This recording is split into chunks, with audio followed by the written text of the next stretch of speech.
Hey, I just wanted to share something with you. I got these dice a long time ago. I have another couple pairs of these too, and they're 30-sided dice.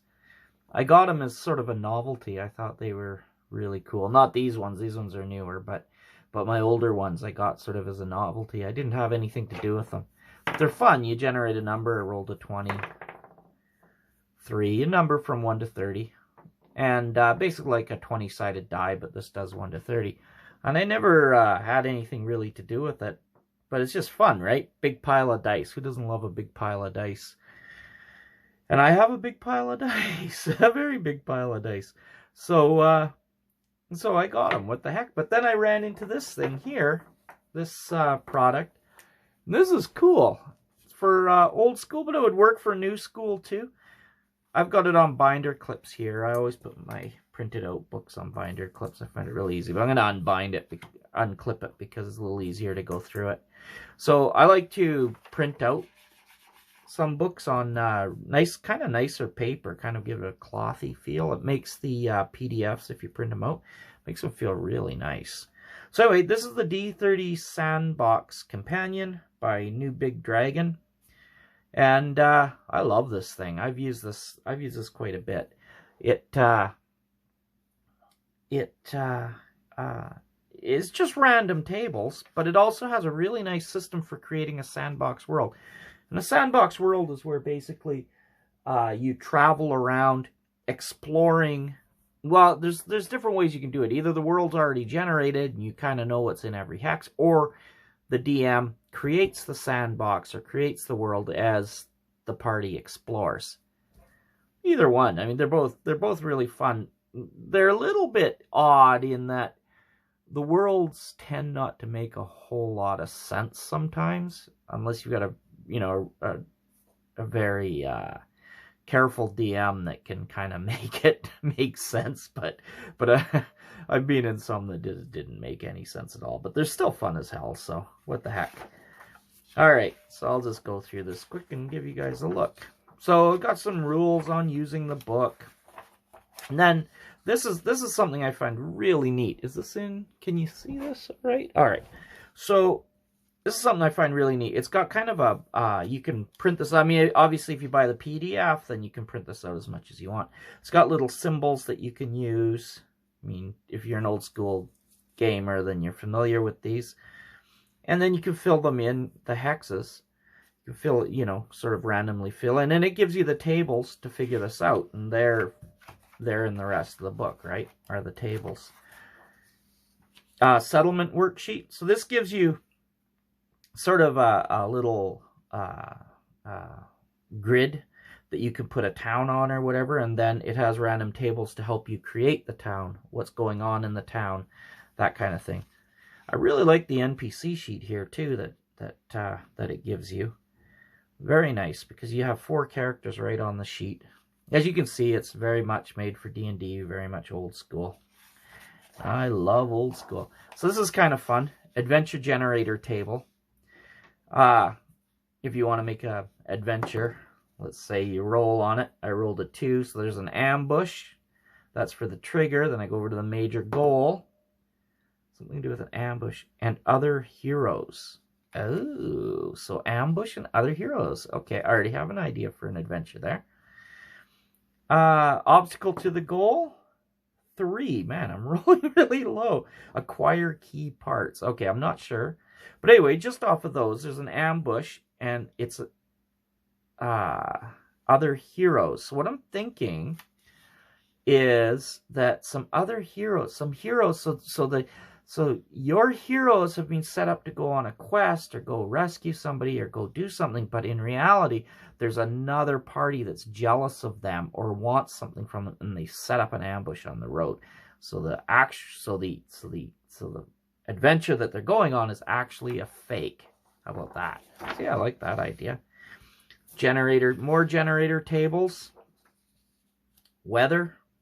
If you want to get really detailed with weather, if you love getting bogged down in minute details. Personally, I hate that. But if you like it, man, this is a good one for you. All right. Weather events. Getting lost.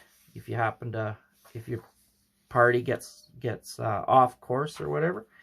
Foraging and hunting. See, it's just a bunch of random tables, but they're really useful. Natural features and phenomena by terrain. So you can just, you know, with these you fill in the blanks, you know, of your world as you create it and explore it sort of on the fly. I wouldn't say on the fly exactly. You should probably generate the hexes before the game, but you know, I mean, still pretty much on the fly. Settlements and inhabitants by population density. So again, use a 30-sided die. Now, if you don't have a 30-sided die, of course, you can always use your phone, or you can use a calculator, something like that, or you can put numbers in a bag and pull them out. Ruins generator. Temple generator. Ooh, that's fun. Let's go with that. 16. Terraced. A terraced temple. Layered terrace fronted by colonnades. Cut from mountainside. Ooh, nice. I like drawing those kind of temples. Cult generator. Ooh, fun.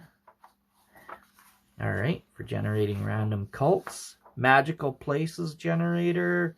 Pilgrims generator. I mean, this is just awesome. I love this supplement here. What else have we got here? Settlement background. Assorted settlement encounters.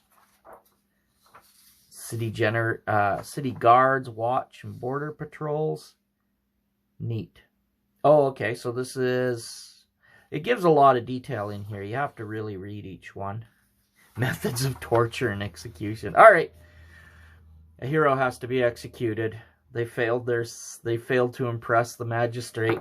They're in trouble. Let's get... Ooh, a 25. The rack!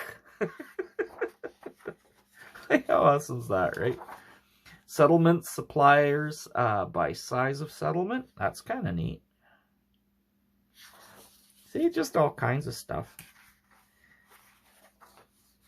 Tavern name generator. I've used that lots. Tavern accommodations, features, reputation, and food. Class NPC class, sex, and level. This is good too if you want to randomly generate your levels.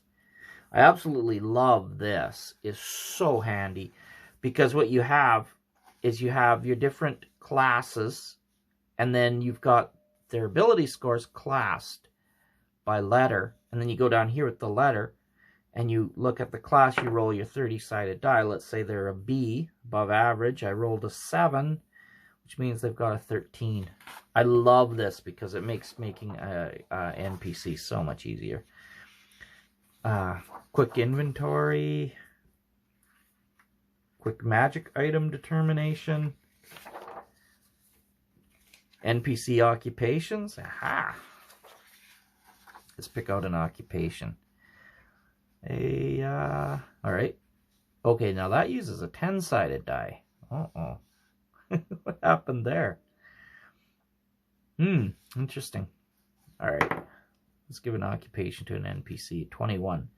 Spices. So, spice merchant. Nice. A dwarf spice merchant. I wonder what dwarf spices would be like. It'd be, well, they'd have salt, definitely, but they'd have other minerals, too. Maybe fantasy minerals that nobody's ever heard of. Nobles and household personnel. So you can see there's a lot of stuff. Sages. Anyway, language determination. I absolutely love stuff like this. So this is that. I just thought I'd show you. I printed it out off of Drive-Thru-RPG. I think it's really nice. Like I say, I like to put clips on it. I came up with a really funny world using this. It was actually, well, not a funny world, a little bit of a campaign world. And that was part of the reason that I created the Bonaire. If some of you been following me for a while, you'll recognize the Bonaire is from is a monster class. It was a race that I created. Anyway, I got the opportunity to make a sandbox and use the Bonaire in there, which was kind of fun. And so I just wanted to share this. Thought it was interesting. I'm putting my book back on. Isn't that great? Yeah, these clips are handy because you can just doop like that, and then if you're not using the book, stacks away really nice and easy. But anyway, that's that. I just